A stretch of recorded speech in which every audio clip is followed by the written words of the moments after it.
ပြောပါဖို့များလွယ်ပါလေကိုရတာနဲ့တင်းတိမ်ရောက်တယ်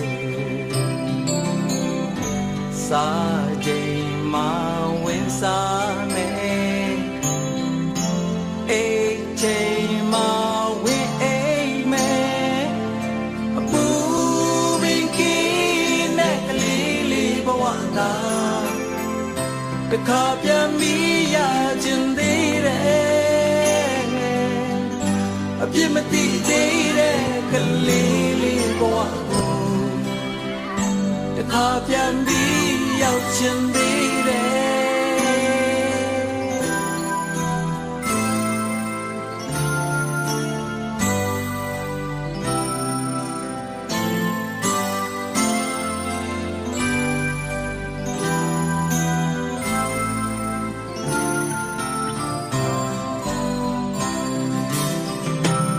ဟိုစဉ်ကလွတ်လပ်မှုဟာအခုများပြောင်းလို့နေပါပြီတန်ရောစင်နေတော့နောင်ရဲ့ကဲသွားခြင်းရာကိုမသွားနိုင်လို့ခြင်းရာကိုမလို့နိုင်အပူပင်ကင်းတဲ့ကလေးလေးဘဝသာတခါပြန်ပြီးရခြင်းသေးတယ်အပြစ်မသိသေးတဲ့ကလေးလေးဘဝကိုတခါပြန်ပြီးရခြင်းသေးတယ်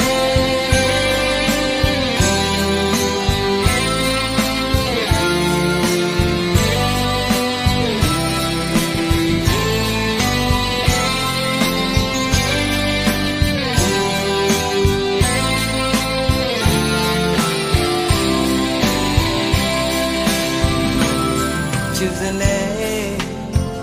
နှလုံးသားလေးဟာအယောင်အမျိုးမျိုးစုံဖြစ်နေပြီစန္ဒာ